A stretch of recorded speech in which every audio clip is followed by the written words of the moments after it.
Hi, welcome back to the channel. Today I'm going to share some tips of my renovation journey as an experienced homeowner.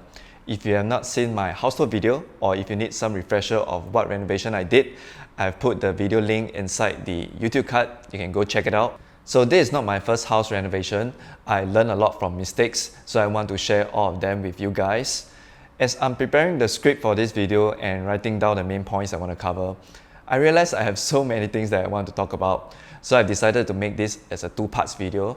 The first part, I will talk about more on the high-level general renovation tips during the preparation stage.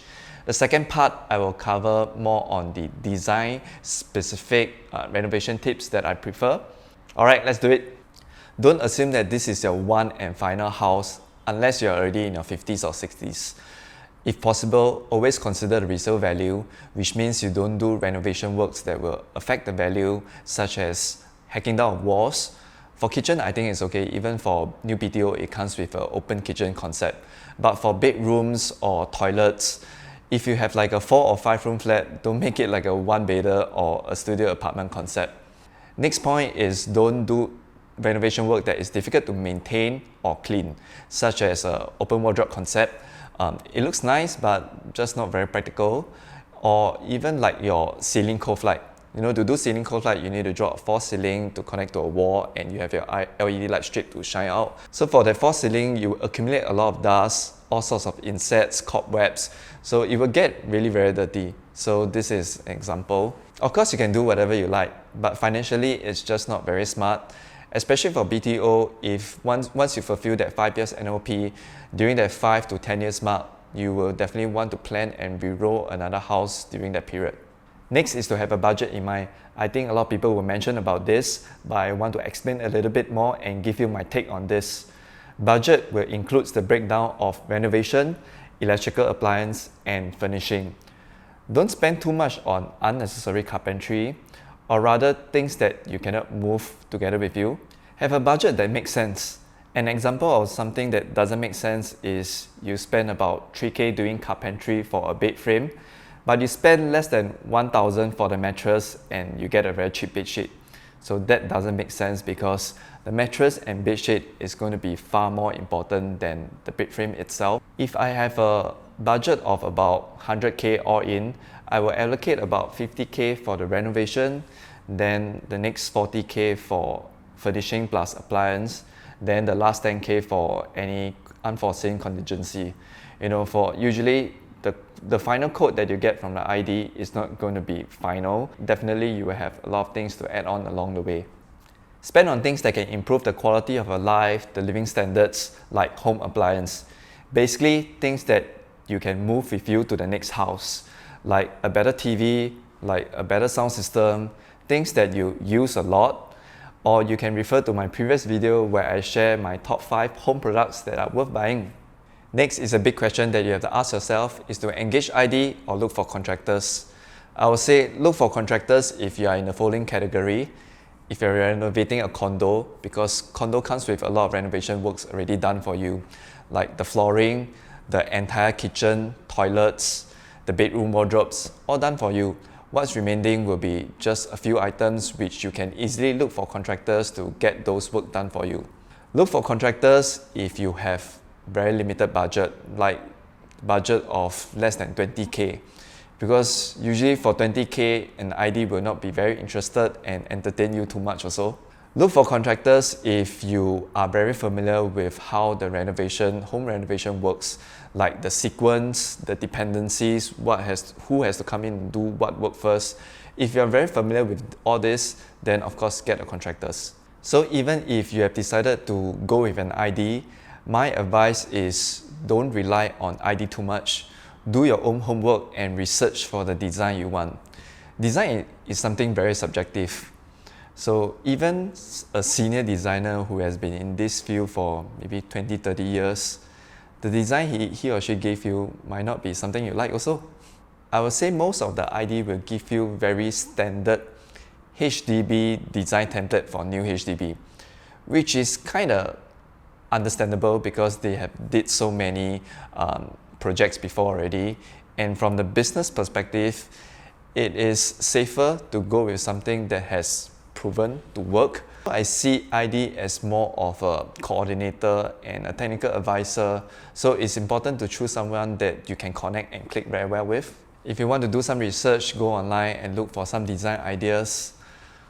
Wow, I hope I don't get whacked in the comment section. If you are not looking at doing something very typical HDB design, I will recommend you not to look at Singapore ones. Personally, I like to check out the Taiwan design YouTube videos. There are 2 channels that I like to check out personally. I will link that in the video description below. So when watching all these videos, whenever I see something that I like, I will screenshot down the design, then I will share them with the ID. So basically that's what I did. My next tip is to plan the electrical wiring properly. Most of the time, ID will not be too bothered with this. They leave it to you to communicate your requirements directly with the electrician. So many people tend to overlook this, but to me, this is super important. If you're not doing any hacking works, electrician will be the first guy to go in. I would suggest you to use a floor plan and mark out all the light switches that you want. And for each of these light switch, you know very clearly which light you're supposed to on or off. Then another separate floor plan to mark down all the power sockets that you want. So my advice is don't under or over allocate these points. Every point should have its own purpose. Okay, let me walk you around the house to better explain this. So what do I mean by knowing your light switches well? At the entrance, I know that I want to have 4 light switches, and for each of them, I know exactly which light they are supposed to on or off. So one of them is for this entrance light. Then I will want to have another light switch for the downlight as well as the LED cove light running below together. Then one for the fan and one for this dining light. And what do I mean by every power socket should have its own purpose?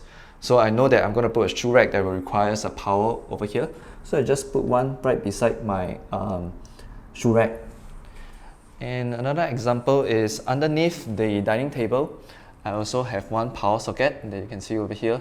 It's for the barbecue or steamboat dinner. You can use that power socket. And opposite here, I know that I'm going to put a vacuum robot. So also one power socket for the vacuum.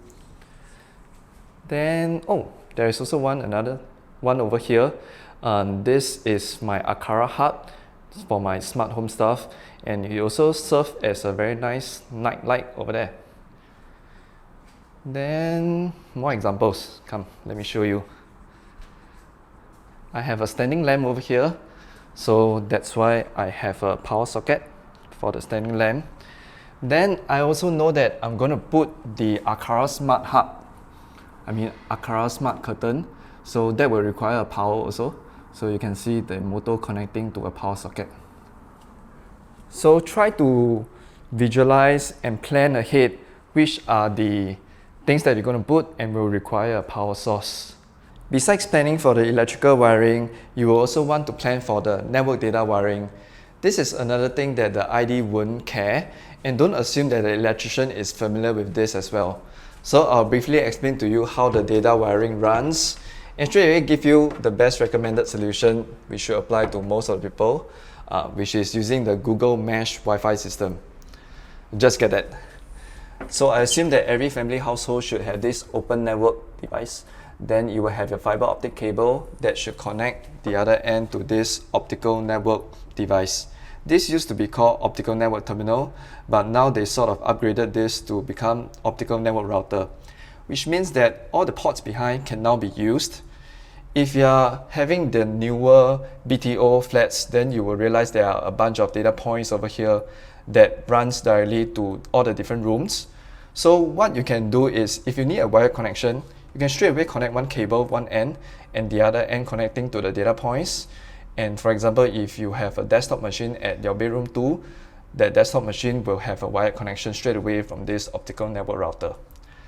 So for those that is not so new HDB, you will have a data port over here.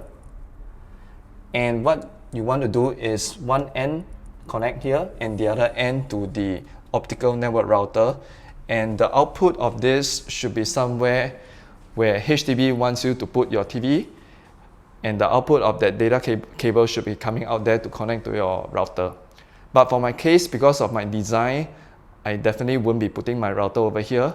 So I shifted that point down, cutting across straight away to my study room. So it comes out here. You can see that there is a point over there. So that output will connect to my router, and I will have another cable going back straight in to connect to my TV.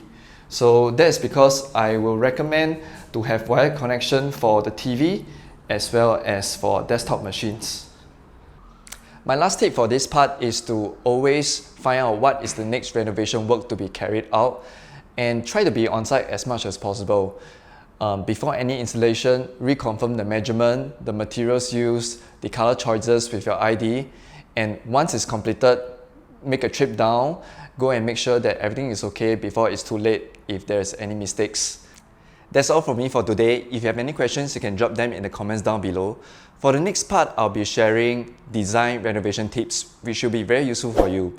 So don't forget to subscribe, hit the notification bell. Bye, and I'll see you in part 2.